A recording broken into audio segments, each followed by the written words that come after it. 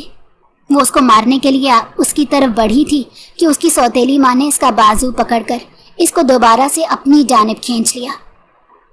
میں تیرے باپ کو پہلے ہی کہتی تھی کہ تیرے کرتوت مشکوک ہے، مگر تیرا باپ میری نہیں سنتا۔ آج میں اسے بتاؤں گی اور نور خود اس بات کی گواہی دے گی۔ انہوں نے نور کی طرف اشارہ کیا تو وہ گونگی بہری بننے کی ایکٹنگ کرنے لگی۔ اماں، میں قسم اٹھا کر کہتی ہوں میں اسی کے ساتھ تھی۔ تو پھر یہ یہاں کیا کر رہی ہے؟ اماں تھوڑی دیر پہلے ہی اس کے گھر سے باہر نکلی، پھر خالہ جان کے گھر چلی گئی تھی۔ چلو اب تمہاری خالہ سے بھی پوچھ لیتے ہیں۔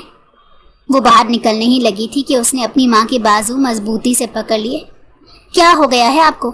وہ ساری باتیں چھوڑیں اور یہ دیکھیں میں آپ کے لیے امرود لائی ہوں۔ اس نے شاپر میں سے امرود نکالے جو اس نے چھپ کر باغ سے اتارے تھے اور کچے آموں کے شاپر میں ڈال دیے تھے۔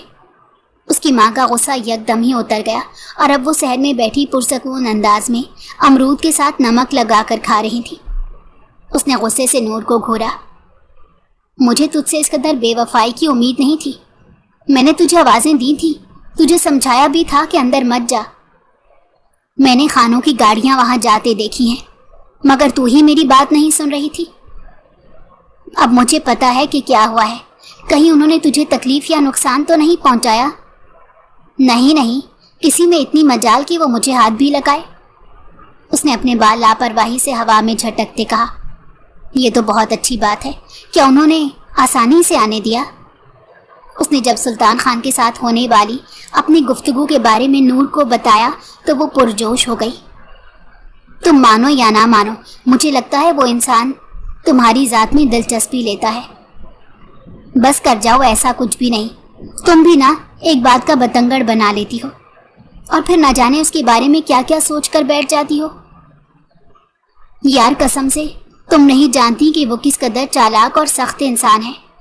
اس نے آج تک کبھی بھی کسی کو معاف نہیں کیا۔ اسے عورتوں کی ذات سے چڑ ہوتی ہے۔ میں نے تو سنا تھا کہ اسے زندگی میں ایک بار کسی عورت سے محبت ہوئی تھی مگر اس عورت کے دھوکہ دینے کے بعد اسے ساری عورتوں سے نفرت ہو گئی۔ اسی وجہ سے تو اس نے ابھی تک شادی نہیں کی۔ وہ تو کسی کو بھی منہ نہیں لگاتا، اور جس طرح کی تم مجھے باتیں بتا رہی ہو صاف ظاہر ہے کہ وہ تمہیں اپنا دل دے بیٹھا ہے۔ تمہیں دن میں سپنے دیکھنے کا شوق ہے لیکن مجھے بالکل بھی نہیں۔ اس نے ناک پر سے مکھی اڑائی تھی۔ اس کے بعد دونوں نے صحن میں بیٹھ کر کچے آموں سے انصاف کیا تھا۔ رات کے وقت جب اکرام صاحب گھر کے اندر داخل ہوئے تو ان کے چہرے پر عجیب سا سکون پھیلا تھا۔ ان کے لبوں پر مسکراہٹ موجود تھی۔ انہوں نے اپنی بیٹی کی پڑھائی کے بارے میں اپنے ایک دوست سے بات کی تھی جو آرمی میں ہوتا تھا اور شہر میں ہی رہتا تھا۔ اکرام صاحب کافی عرصے سے پیسے بھی جمع کر رہے تھے جو وہ الگ سے رکھ رہے تھے تاکہ اپنی بیٹی کے پڑھنے کی خواہش کو پورا کر سکیں، اور اب وہ اس کو یہی خوشخبری دینے آئے تھے۔ جب انہوں نے اسے بتایا کہ وہ اس کا بہت جلد شہر کی سب سے بڑی یونیورسٹی میں ایڈمیشن کر دیں گے تو وہ بہت زیادہ پرجوش ہو گئی۔ اتنا تو اسے پتا تھا کہ اسکالرشپ مل جائے گی، باقی ہاسٹل کی اور آنے جانے کے اخراجات تھے۔ اس کے بارے میں بھی اس نے سوچ لیا تھا کہ وہ پارٹ ٹائم ٹیوشن پڑھا لیا کرے گی۔ کچھ ہی دن گزرے تھے کہ اس کے بابا کا اچانک ہی حادثے میں انتقال ہو گیا۔ اس کے بعد اس کی زندگی بھی تبدیل ہو گئی تھی۔ وہ جو اپنے دل میں ہزاروں طرح کے خواب سجا کر بیٹھی ہوئی تھی، وہ سارے خواب اس کے بابا کے ساتھ ہی دفن ہو چکے تھے۔ اور پھر اس دن ہی اس کے ساتھ ایک ایسا واقعہ رونما ہوا جس کے بارے میں اس نے کبھی اپنے وہم و گمان میں بھی نہیں سوچا تھا۔ پہلے اس نے بہت سی باتیں سن رکھی تھیں کہ یتیم بچوں کے ساتھ زیادتی کی جاتی ہے۔ اسے زیادتی کرنے والوں پر غصہ آتا تھا اور ان بچوں پر بھی غصہ آتا تھا جو ظلم و ستم برداشت کر لیتے تھے۔ لیکن جب اس کے ساتھ وہ حادثہ پیش آیا تو اسے احساس ہوا کہ وہ بچے بھی کس قدر بے بس ہوتے ہیں۔ اس کی سوتیلی ماں نے اس کا نکاح کسی اور سے نہیں بلکہ حویلی کے پاگل لڑکے میر خان سے کروا دیا تھا، جس کا دماغ ایک چھوٹے بچے جتنا تھا۔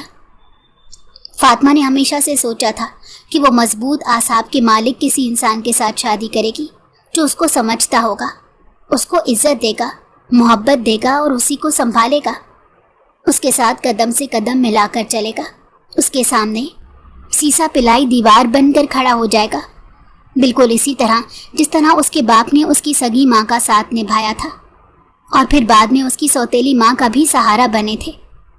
لیکن یہ کیا، قسمت نے اسے منہ کے بل زمین پر گرا دیا۔ قسمت نے اسے ایک ایسی حقیقت سے آشکار کیا تھا جس کے بارے میں اس نے کبھی وہم و گمان میں بھی نہیں سوچا تھا۔ حویلی سے بہت سی عورتیں اس کے چھوٹے سے گھر میں داخل ہو چکی تھیں۔ اس کو خوبصورتی سے تیار کیا جا رہا تھا۔